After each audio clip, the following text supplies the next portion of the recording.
Si vous souhaitez être à la une du meilleur de l'actualité camerounaise, alors vous êtes au bon endroit. L'information de qualité vous est proposée sur votre nouvelle chaîne YouTube, Média d'Afrique TV. Eh bien, mesdames et messieurs, une fois de plus bienvenue pour cette nouvelle analyse vidéo. Pour vous qui êtes nouveaux, retenez que nous sommes une équipe d'experts analystes, spécialisés dans les affaires politiques, dont l'objectif majeur est de vous informer en continu des faits et gestes, politiques, économiques et sportifs qui fait rage au quotidien. Bien sûr, il suffit de vous abonner et d'activer la petite cloche pour rester toujours à l'écoute de la une.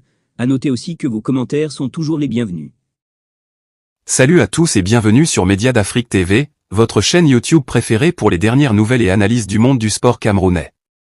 Aujourd'hui, nous abordons un sujet brûlant qui secoue la Fédération camerounaise de football, FECAFOOT, et son président emblématique, Samuel Eto'o fils. Depuis quelque temps, des rumeurs et accusations de corruption et de mauvaise gestion ternissent l'image de celui qui a pourtant été une légende du football. Restez avec nous pour un décryptage complet de cette affaire. Samuel Eto'o fils, figure légendaire du football camerounais et international, a pris les rênes de la FECAFOOT en 2021. Malgré ses réussites sur le terrain, sa gestion de la fédération est aujourd'hui vivement critiquée. Entre soupçons de trucage de matchs, accusations de corruption, et tensions avec la Confédération africaine de football, CAF, l'ancien numéro 9 de la sélection nationale traverse une période difficile. Les accusations contre Samuel Eto'o sont multiples et graves. Tout a commencé avec des soupçons de trucage de matchs et de corruption à la tête de la FECAFOOT. Ces allégations ont pris de l'ampleur lorsqu'un contrat de partenariat controversé a été signé avec la société de paris sportif 1xBet. Des échanges téléphoniques fuités entre Eto'o et un président de club ont également soulevé des questions sur l'intégrité de ces décisions. Ensuite, il y a eu l'affrontement avec le ministère des Sports et de l'Éducation physique au sujet de la nomination du sélectionneur belge Marc Brie. Ce conflit a exacerbé les tensions entre Eto'o et d'autres dirigeants sportifs au Cameroun. L'un des aspects les plus troublants de cette affaire est le traitement des employés de la FECAFOOT.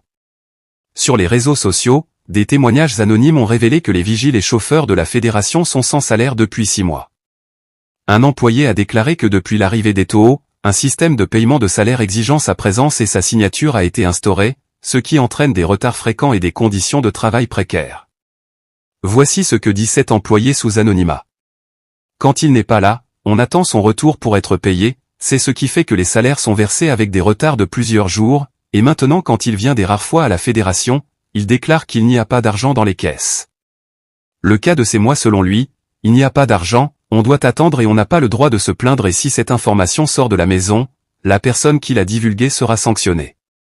N'en parlons pas des missions qui ne sont plus payées, les employés comme les vigiles et le chauffeur sont à 6 mois sans salaire.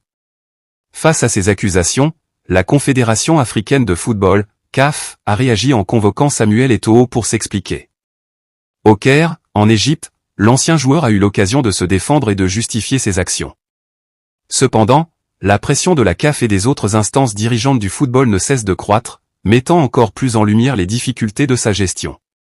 Cette crise a des répercussions importantes sur le football camerounais.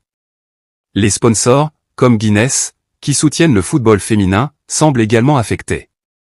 L'absence de primes et le manque de transparence financière créent un climat de méfiance et d'incertitude parmi les joueurs et les supporters. Les employés de la FECAFOOT, quant à eux, peinent à subvenir à leurs besoins quotidiens, ce qui affecte leur morale et leur efficacité au travail. En conclusion, la situation à la FECAFOOT sous la présidence de Samuel Eto'o fils est alarmante. Les accusations de corruption, la mauvaise gestion des finances, et le traitement indigne des employés nécessitent une intervention urgente. Il est crucial que la FIFA et les autres instances du football prennent des mesures pour enquêter et, si nécessaire, restructurer la fédération afin de restaurer la confiance et la transparence. Nous appelons tous les supporters, les joueurs, et les responsables du football à se mobiliser pour exiger des comptes et garantir un avenir meilleur pour le football camerounais. Merci d'avoir suivi cette analyse sur Média d'Afrique TV. N'oubliez pas de vous abonner à notre chaîne, de liker et de partager cette vidéo pour que cette affaire soit largement diffusée. Ensemble, nous pouvons faire la différence. À bientôt pour une nouvelle édition. Merci d'avoir regardé notre vidéo. Si vous avez aimé ce contenu, n'oubliez pas de vous abonner à Média d'Afrique TV et d'activer les notifications pour ne rien manquer de nos prochaines publications. Laissez vos commentaires et partagez vos opinions sur cette affaire dans la section ci-dessous. À très bientôt sur Média d'Afrique TV.